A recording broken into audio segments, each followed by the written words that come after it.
ছাত্রদল সভাপতি রাকিব হঠাৎ মঞ্চ থেকে নারী নেত্রীদের নামিয়ে নিচ্ছেন। পরক্ষণেই বোঝা গেল কারণ। জাতীয় মসজিদ বাইতুল মোকাররমের ইমাম মুফতি আব্দুল মালেক মঞ্চে উঠবেন, তার সম্মানার্থে রাকিব নারী নেত্রীদের মঞ্চ থেকে নামিয়ে নেন। ছাত্রদল আয়োজিত কোরআন তেলাওয়াত প্রতিযোগিতার ফাইনাল পর্বের দিন বুধবার এমন দৃশ্যই দেখা গেছে। ভালো কাজের প্রশংসা করতেই হয়, হোক সে যে দলের হোক। বাইতুল মোকাররম মসজিদের ইমাম স্টেজে আসবে বলে সকল মেয়েদেরকে স্টেজ থেকে নামিয়ে দিলেন ছাত্র দলের মহামান্য সভাপতি জনাব রাকিব ভাই এবং সেক্রেটারি জনাব নাসির উদ্দিন ভাই। আপনাদের দুজনকে স্যালুট, ধন্যবাদ জানাই। যেখানে আমার জামাতের ভাইয়েরা ইসলামী দল নাম দিয়ে সমানে কওমি আলেমদেরকে, হেফাজতের আলেমদেরকে সমানে গালাগালি করছে, সমানে অপমান অপদস্থ করছে, সেখানে আপনারা যে আলেমদের যে ভূয়সী প্রশংসা করলেন এবং যে সম্মান দিলেন, অন্তরস্থল থেকে আপনাদের দোয়া, আল্লাহ পাক আপনাদের আরো হেদায়েত দান করুক, ইসলামের পথে অতন্ত্র প্রহরী হিসাবে আপনাদেরকে কবুল করুক। সম্মানিত ভাইরা, আজকে দেখেন, এটাই হলো কওমি মাদ্রাসা আলেমদের পাওয়ার।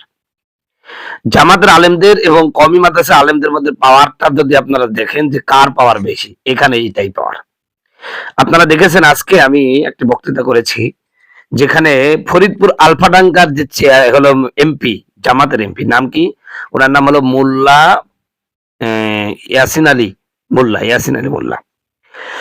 উনি দেখলাম একজন বেপর্দা টিওন অফিসার। আরে উনি তো এমপি, টিওন অফিসারেরও উপরের লেভেলে। তিনি যদি বলেন যে দেখো আমি আজকে একটা মিটিং করব, মিটিংটা সম্পূর্ণ আলেমদের সামনে, তুমি একটু শালীন পোশাক পরে আসতো, আগে থেকে যদি বলতো নিশ্চিত মেয়েটা শালীন পোশাক পরে আসতো। সেখানে দেখলাম মহিলাটা মানে চুলগুলো সম্পূর্ণ শুধু বের করে আসেনি, মানে চুলে ওড়না তো নেই, চুলগুলো সেই রকম শ্যাম্পু ট্যাম্পু করে এসেছে, এসে একদম পাশে এমপির পাশে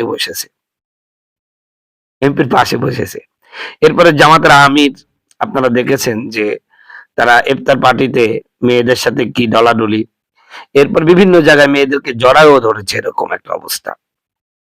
আসলে কেউ পর্দা যদি করতে চায়, আল্লাহ পাক তাকে সেইভাবে করে দেয়। এইখানে কওমি আলেমরা পর্দার ব্যাপারে কঠোর এবং আল্লাহর বিধানের ব্যাপারে কোনো আপোষ করে নাই। এজন্যই দেখেন এই ছাত্রদের দলের এই যারা নেতৃবৃন্দ, তাদের মধ্যেই আল্লাহ পাক এই টেন্ডারসি দিয়ে দিয়েছে যে আপনারা নারী নেত্রীগুলো নামিয়ে দেন। এটা আল্লাহ পাকই তাদের অন্তরে ঢেলে দিয়েছে। এটা কিন্তু আব্দুল মালেক সাহেব বলে নাই যে আমি যখন উঠবো তখন মেয়ে জানা থাকে না, এরকম বলে নাই। কিন্তু এমনি সম্মানে, আসলে কেউ যদি আল্লাহর হয়ে যায়, আল্লাহ তার হয়ে যায়।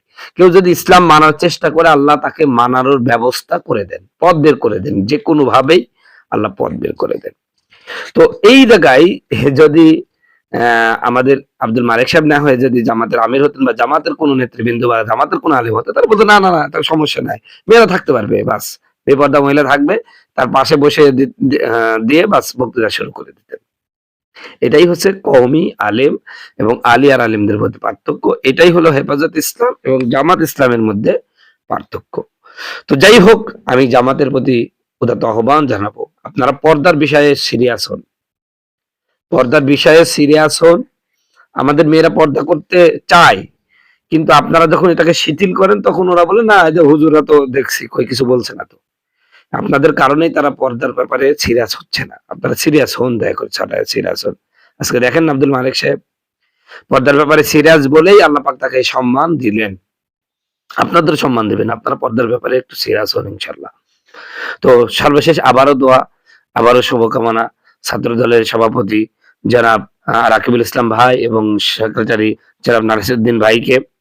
সে সাথে আপনাদের অনুরোধ করব, বিভিন্ন জায়গায় শিশু ধর্ষণ হচ্ছে, এগুলোর বিরুদ্ধে আপনারা পদক্ষেপ নেন। বিভিন্ন জায়গায় খুন খারাপি, মারামারি, হত্যা, তারপরে চাঁদাবাজি, এগুলো আপনারা বন্ধ করার চেষ্টা করেন, তাহলে আপনারাই হবেন আদর্শ দল ইনশাআল্লাহ। ছাত্র দলের প্রতি উদাত্ত আহ্বান জানাচ্ছি, আপনারা সমাজ থেকে ধর্ষণ, চাঁদাবাজি, লুটরাজ, তারপরে জবাই, হত্যা, এগুলো সব আপনারা তুলে দেন। এগুলো তুলে দিয়ে সমাজটাকে সুন্দর করে গড়ে তুলেন, তাহলে মানুষ আবার শিবির থেকে ফিরে এসে আপনাদের কাছে আসবে ইনশাআল্লাহ।